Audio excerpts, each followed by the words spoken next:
Starting section 1, chapter 18 today, we're basically looking at economic reconversion after World War II, transitioning from a military-based economy to that more of a consumer-driven economy.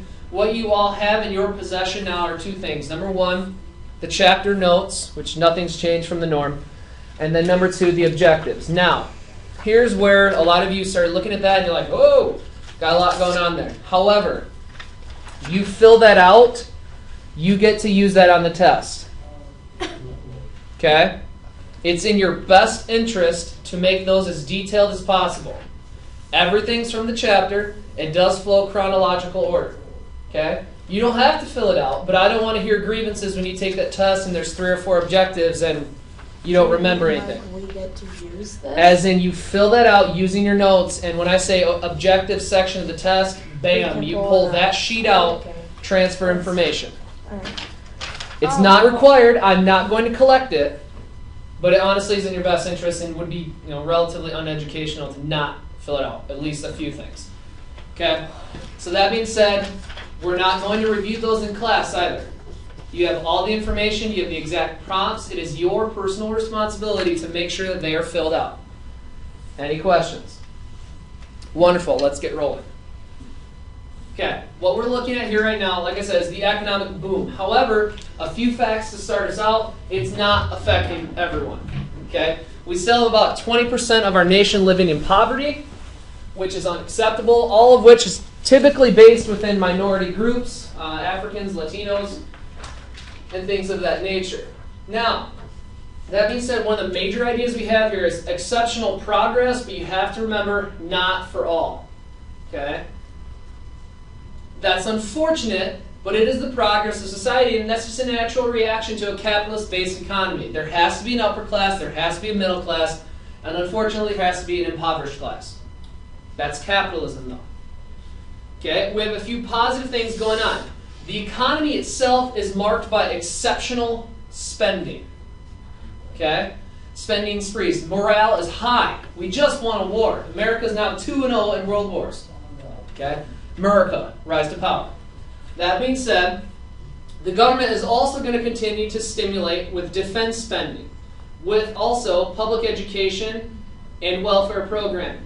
So not only is it driven by you all, but government programs is causing the economy to rise to new and exciting levels not previously seen before. Okay? Now that being said, Interstate Highway Act in 1956, $30 billion to highway development. So you need to have right here infrastructure. Now what all does your infrastructure include? We know highways, but what else does this include? Benefiting trucking and auto industries, bedroom communities, give me an example of this, an exit town, rather. You guys have any idea of an example you might have for that? A city that has grown somewhat significantly as a result of a major highway being through. Perhaps certain industries are attracted to that region because of that road passing through. One is just one county east of us. Dundee. Now, why did Dundee grow at an exceptional rate recently? Past 10 years.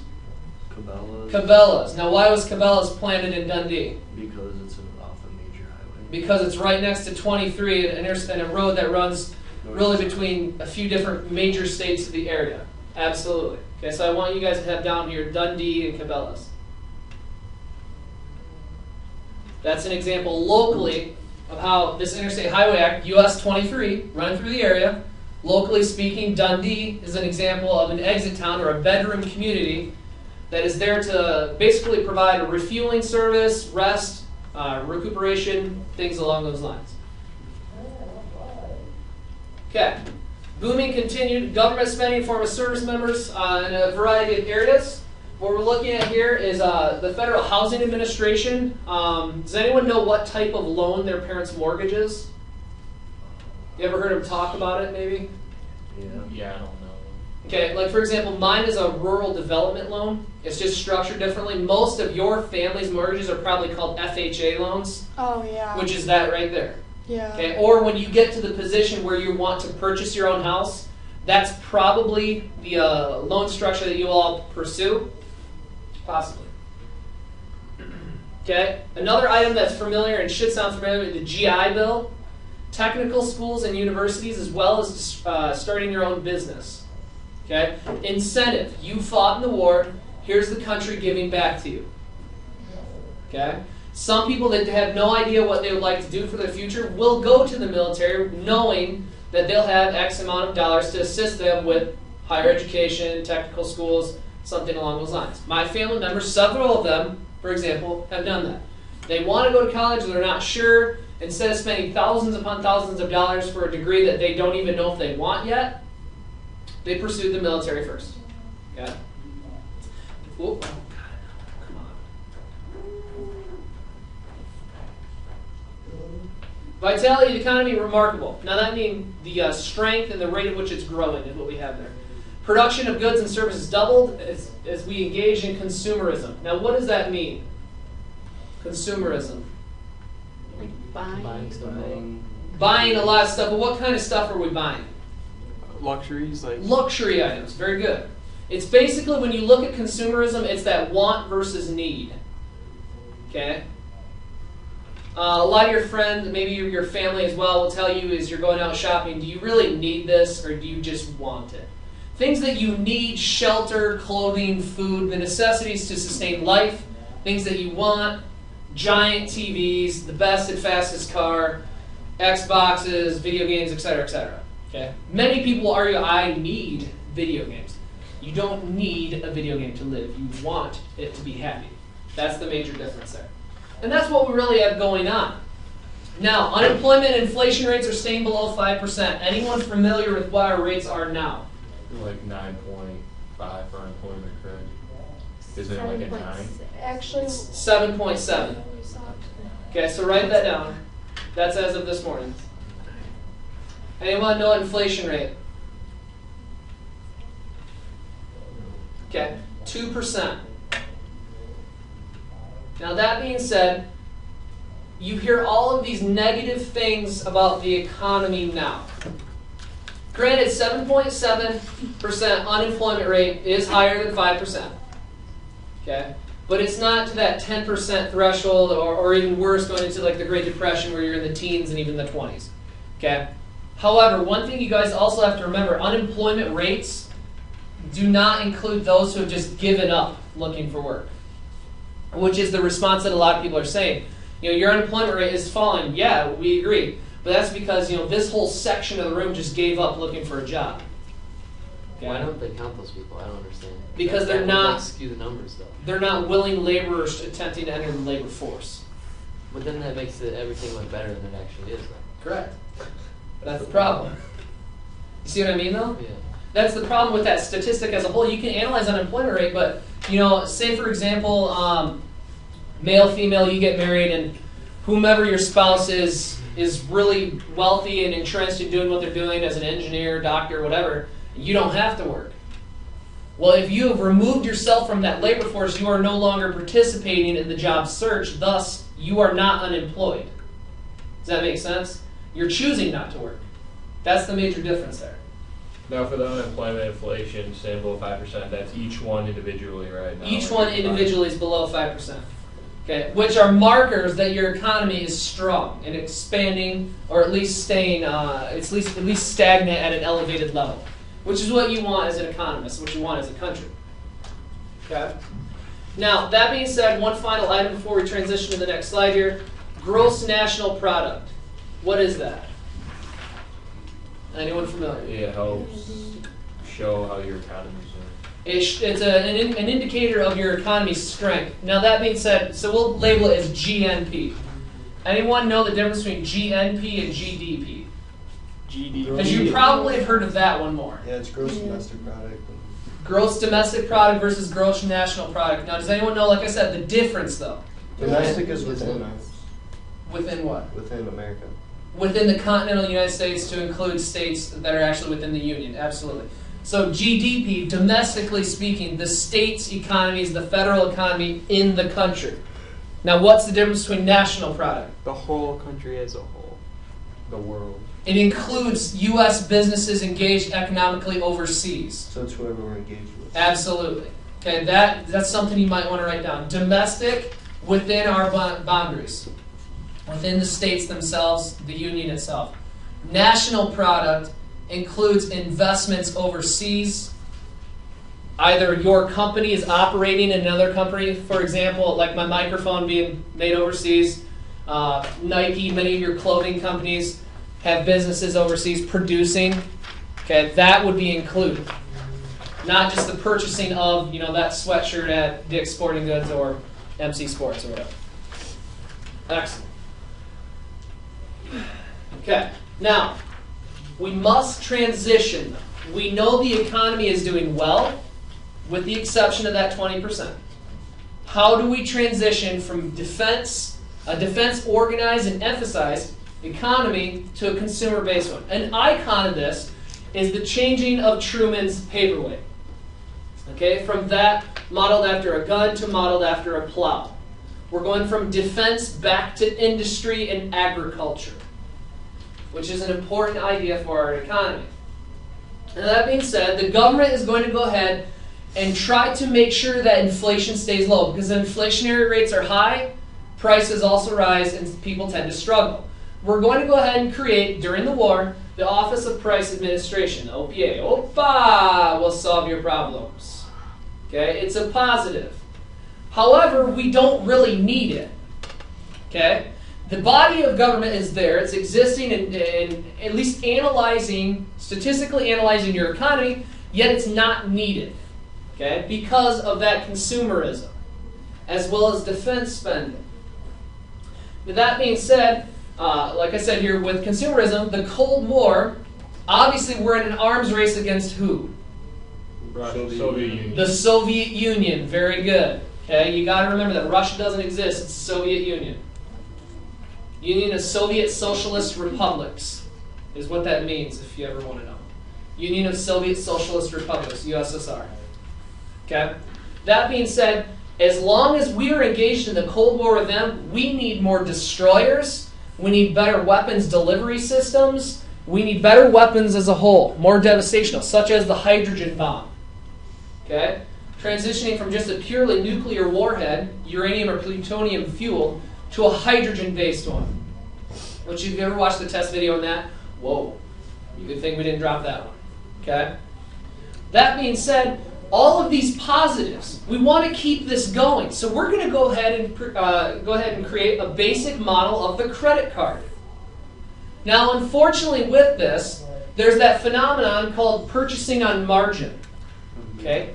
Buying things you don't really have the money for, but you intend to pay back to that bank or the lender, whomever it is. We've done that before, and it got us involved in something pretty bad. What was that called?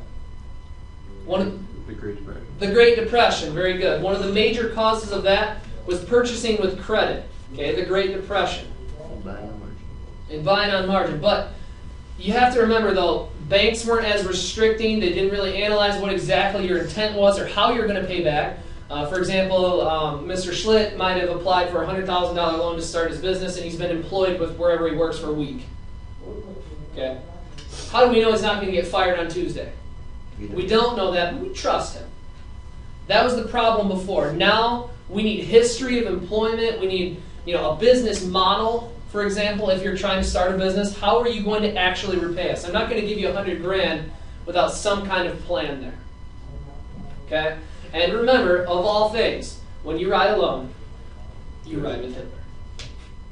Okay? Any questions thus far? And remember, for those of you catching up, be patient. This will be available on YouTube in a couple hours. Baby boom. How many of your parents do you know were born during this time period? Right at 1960. Okay, not many. This is going to become fewer and fewer. My parents were. They're baby boomers. Now that being said, during this time period, increased by 40 million citizens. The 1950s, of that 40 million, in a decade, 28 million people are born. Holy. That is a phenomenal birth rate. Now, this is maybe where you might hear of the baby boomers. When you talk of Social Security, some people are saying, it might not be available for you because the baby boomers are going to all but dry that out. Because all of those people, that 40 million, are elders now. They're elderly. And they're starting to draw from Social Security. Well, if, for example, during this time period, say the average family size was 4 to 5 kids, how many of your situations at home involve 3 or 4 other brothers and sisters? Not many. People are having fewer children. Okay, so where are these funds going to come from? That's that just ongoing question. I don't know. So why are they having so many kids? Well, during that time, it's the American dream. That's one of those things you want. And you're going to see this with Levittown. You want the white picket fence. You want the Labrador Retriever. You want the nice, happy house. And just you envision your holiday season. You have all of your kids on the rug and fireplace and your coffee mug. And gee whiz, Lucy, I love life. Okay, that's what. If you think about it, though, that's what all those movies are set up. It is, and we laugh. But again, now that's not really a reality for some. Okay, if you look at your family situation, and you don't have to share this out, just think about what you have going on at home. Could your parents support 5 kids right now? Okay, that's something you need to think about. During this time, too, many of the women are not working as you have today. For example, in my situation at home, if my wife didn't work, we'd have a lot fewer things. Okay? But since she does work, we live a little bit more comfortably. It's an important idea for us. Now, the maps we started with here, we're looking at the Rust Belt and the Sun Belt. Here we have the sun, and here we have the rust. Analyzing this, the reason we are moving south, a few major ideas here, and you want to write them down. Low taxes, climate, opportunities. Now, if you analyze the opportunities here, especially in defense-related industries, what is one industry that is going to define the Cold War that is located in the South? One more time. What is one industry you guys think, our relations with the Soviet Union, that will define our relationship as a whole and who actually is the victor of this conflict? One race, per se. NASA? NASA, absolutely. So defense related, I want you to have NASA down there. Space. Okay, space race. What does NASA stand for again? National Aeronautical Space Administration. Yeah. Okay, that being said, NASA is located in the South. Obviously, we have this elevated level of tension and conflict with the Soviet Union. We must beat them to outer space. Did we? No. No. They launched the first what? Satellite. Satellite called Sputnik. Write that down. Sputnik. Sputnik. Now again, it's only going to last up there a few hours. And it literally just sends beep, beep, beep, beep. But we can hear it. And that is world technology at its finest. That just comes crashing right back into our atmosphere. Okay, our first satellite was what? From the Explorer 1. Write that down. Okay, we one up them. It lasts longer. Bam, America. What do you guys got? Okay. Now the next major event that's going to occur in the space race will be what? The first man on the moon. The first man on the moon. So who's going to get to the moon first? Now obviously there's a great wealth of conspiracy. Did the United States stage this using some giant laboratory and housing in southwestern United States to say, Soviet Union, you're wrong, we got it before you, back down? That's your determination. I don't believe that, though. There are documentaries, if you're interested in that, historychannel.com. That being said, the Rust Belt. Now, look at where we're at here. In the middle. Look at Michigan. Bam. A lot of rust there. Oh, yeah. Now, this is where you can see the transitioning. Just look at the evolution of Detroit and Flint. Okay? During the time period we're looking at here, basically the 40s, 50s, and 60s, Detroit and Flint are booming. Okay? Detroit was originally in the top 10 by population per capita of all cities in the United States as well as the globe. Would you believe that if you went there now? No. Absolutely not. Okay? Because all of these businesses that are occurring there, for example, my dad used to work for Dana Corporation making transmissions for the auto industry. They were based out of Indiana. But Arizona, they don't have to pay that kind of taxation down there. Minimum wage is lower down there. Speaking on a pure business mind, why would you keep your business in a state that's costing you more money? If you're looking to expand... You charge them. If you're looking to expand your profit margins, you move it somewhere where you have to pay your labor force less and you have to pay the government less. Okay? It's sad, but that's the business cycle. Okay? Now that being said, look at Toledo as well. It used to be a huge component of the auto industry. They're struggling to maintain their Jeep Chrysler plant. Okay, the Willys Jeep, which was so huge in the global wars, produced out of Toledo, which is why if you ever go to the zoo, you see Willie's Parkway, named after the Willie's Jeep. When was the capital of Michigan changed? When was the capital of Michigan Well, because changed? it used to be Detroit. It used to be in Detroit in the mid 1800s. Okay. It was moved to Lansing. It used to be in Detroit because of its location on the Seaway. But yeah. Yep. Anyways, that being said, the Rust Belt, like I said. Okay? Any questions? The other major item that I want you to have with this map is called the Atlantic Corridor, which basically, if you look right there, is where a significant portion of the nation's population is, and I want you to write that down right here, next to this section, Atlantic Corridor. Was that have anything to do with the original 13 colonies? Absolutely. But also, if you just look at 13 colonies, absolutely.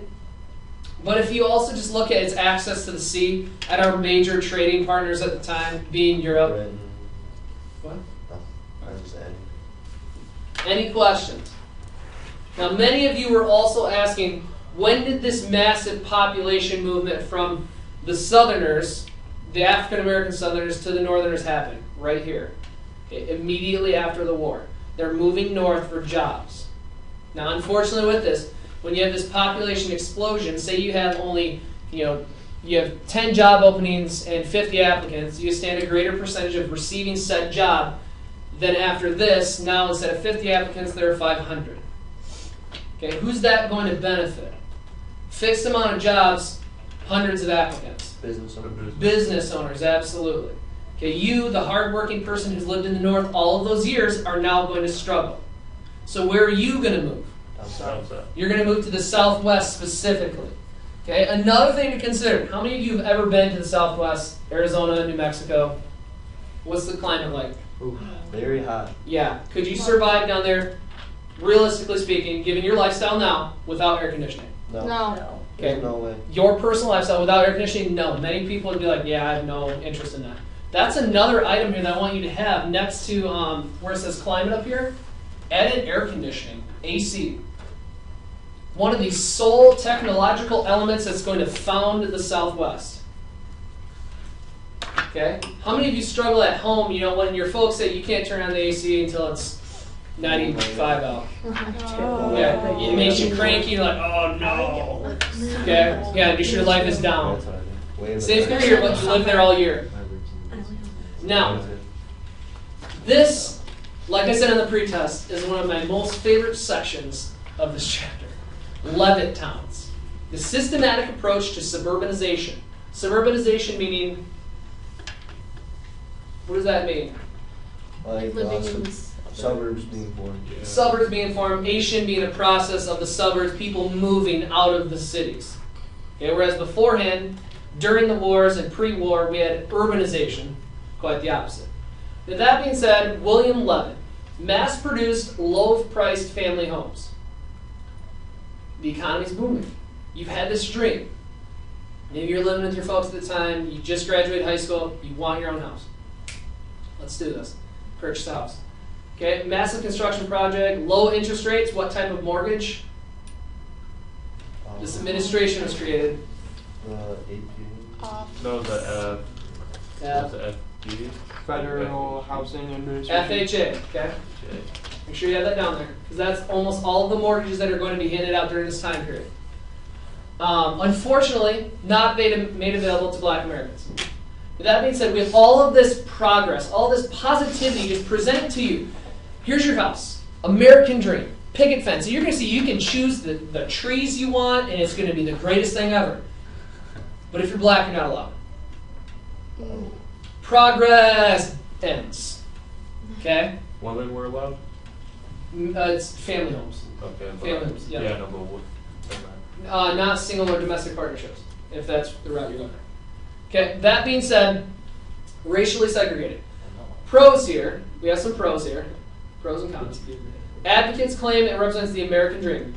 Now, all of these things that you are fighting for in life, okay, all these wonderful things, like I said, go to college, get a job, be happy, have a boat, have a truck, who cares? I don't know. Have anything that makes you happy is your American dream. During this time period, it would be just to exist comfortably in a house. is all these immigrants, all of these struggling, impoverished people in society really want. There it is, right here. This is your opportunity. Cleaner environment.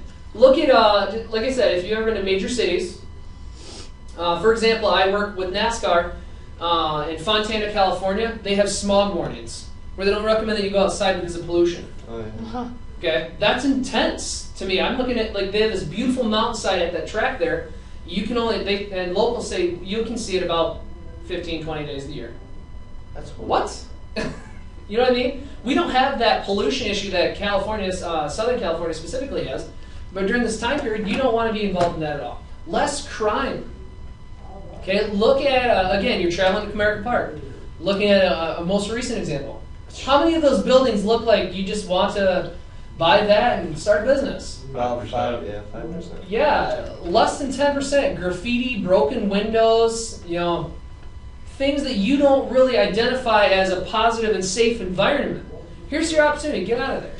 Okay? You could almost compare that in our county specifically, living in downtown Adrian versus Clinton or even Tecumseh. Some people will be like, you know, I like Adrian, I'll go shop there, I don't want to live there. And a lot of the reasoning is crime and the demographic. It's unfortunate, but it's how the city's structured. Okay? Now, critics, however, claim destruction of the environment. Look at all this land here. That had to be cleared, trees had to be removed, the land itself had to be leveled. That destroyed that whole multiple acre environment that was already existing. What are you doing? Other than wrecking the world. Okay? Conformity is something many people don't think about.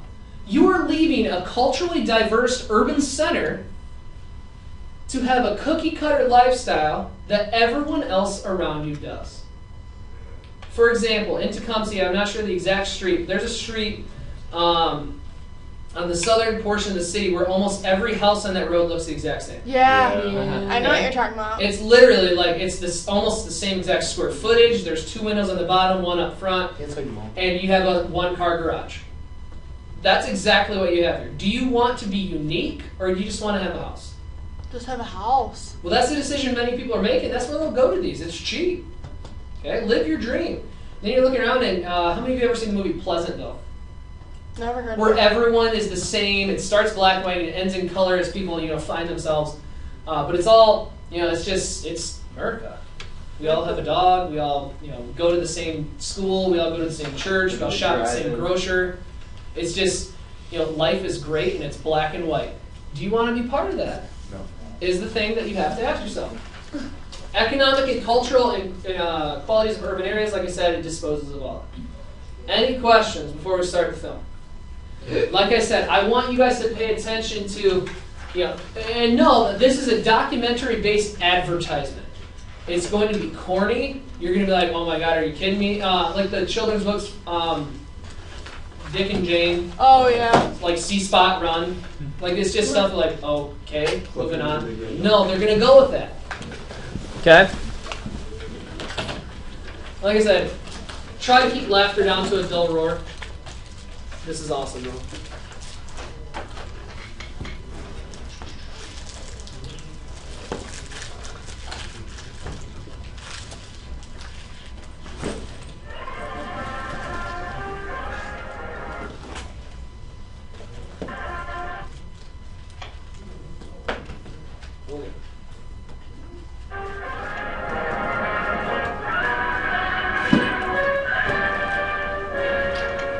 Today, at the eastern extremity of the state of Pennsylvania, a remarkable construction project is transforming the face of the countryside.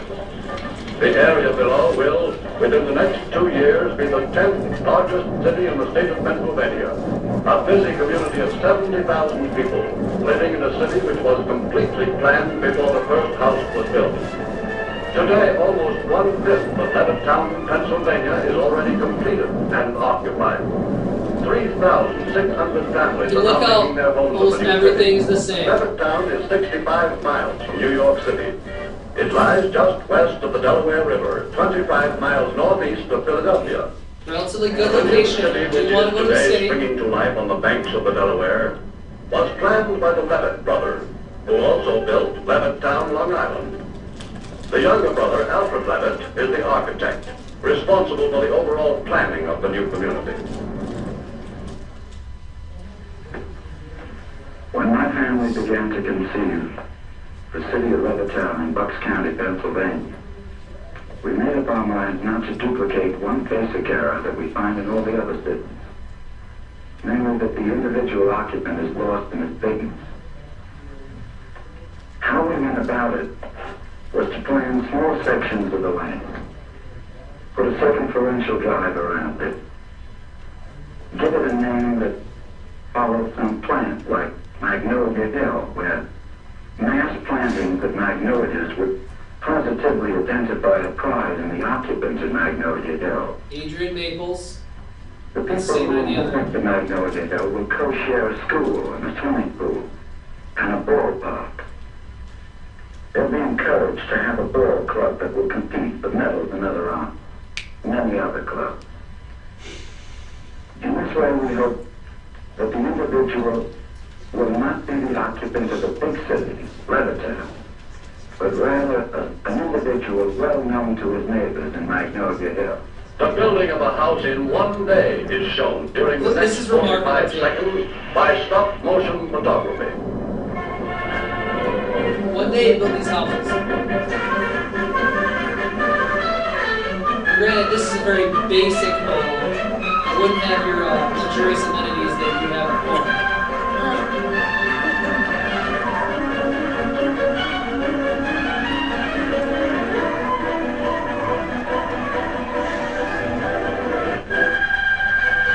There's so many people working on it though.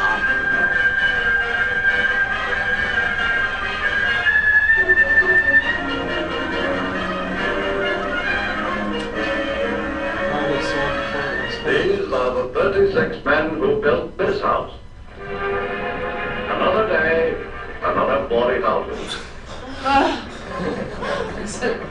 Patient with the film. This is one of 4 models which are now being built throughout Levittown. The complete price is $10,500. And take into consideration the strength of the economy and your average salary for this time. The 4 models vary slightly in overall design, but each has the same number of rooms. 2 bedrooms, a large living room, part of which can be converted to a 3rd bedroom, kitchen, bath, and dining space, and 5 closets. Each house has a fireplace, centrally located. Every few weeks, on allocation day, prospective homeowners pick the site for their house, as well as the model. Each house is definitely contracted for by a customer before construction begins. Each buyer has his or her own reasons for selecting a certain location rather than another. This woman is intent on having a house on a street named Butterfly Lane. Her husband, who prefers a different site, finally gives in. What she wants, that's all I can say. She wants to buy it, right? Betty not to build. Whatever I said, not to buy a random street before. That's what you want. Butterfly way. So you get to pick where you live and everything. That's cool. Even Like at design this out. stage of its growth, Levittown is beginning to look lived in. Oh, you're so independent. A strong community spirit is See, developing. again, the American identity here when you're looking at this stuff. Well, City of the Levittown Civic Association. I know you're just getting settled, but I'd like to welcome you here on behalf of the community. Have you any problems that you've run into that I might be able to help? The newcomer quickly becomes accustomed to the quick pace of Levittown. I'll have her stop off for you if you like.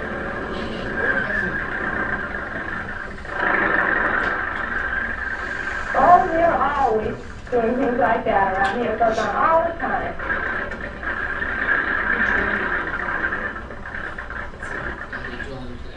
Did you get all your things yet?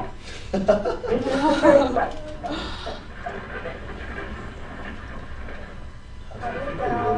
Thank goodness that's all over with. The great increase in the number of students has prompted a 2-shift day at schools throughout the county.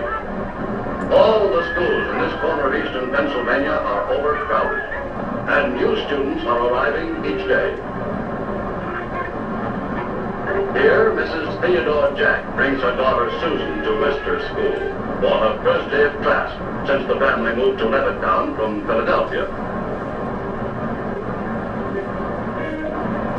Levittown already has its own police force. Now this is great. Here, the patrolman is much more concerned with problems which relate to the rapid growth of the community. Patrolman Templeton finds that lost dogs and children take up a fair amount of his time. His name is either Levine or Laban. You look it up, please. What's your name? We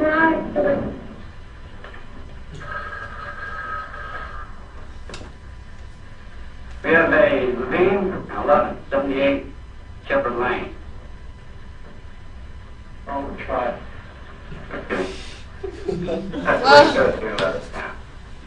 Lost kids, lost dogs, a few motor violations, but no crime. That's advertisement at its finest. Your dog gets lost is the most critical issue you're going to face in life, compared to living out of fear that you might get robbed.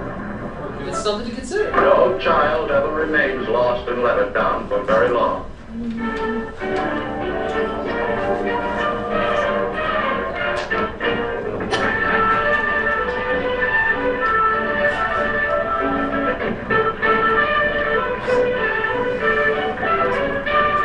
Does the kid not know, like, where it is because they all look the same, or? Morning, Bill. There's going to be a lot of things you're going to have to explain to me. Ladies and gentlemen, this is William Levitt, who heads the largest home building firm in the world. Bill, all this must have taken an awful lot of doing. Well, man, creating this city presented a challenge unlike anything we ever encountered Can you before. just see his face? Wherever we built in the past, we found local government experience meeting the problem of our community. He's just a silhouette. But here in Bucks County, Pennsylvania, we found local services on the level of 1900. It was just like Long Island 50 years ago. There was no water, no sewers, no highway department, no adequate police department, same for the fire department, right down the line. All the things Yeah, that many start people from need to feel scratch. secure. But absolutely no. Everything had to be done at once. We had to build houses for people to live in. We had to build a water system, a sewer system. We had to set up a police department, put in roads, direct streetlights so that people could feel secure. What we've come out with is something new in city planning. When we finish here, which should be in another 2 years, we'll have a city about the size, let us say, of Atlantic City or Galveston. The generation which is being raised in this scientifically planned community is taking this new way of life in its stride. Levittown, Pennsylvania is a prototype of a new kind of 20th century American living. The fastest growing city in the country, Levittown already has a population of 12,600. Or rather, 12,601. Yeah, that is a joke. Okay.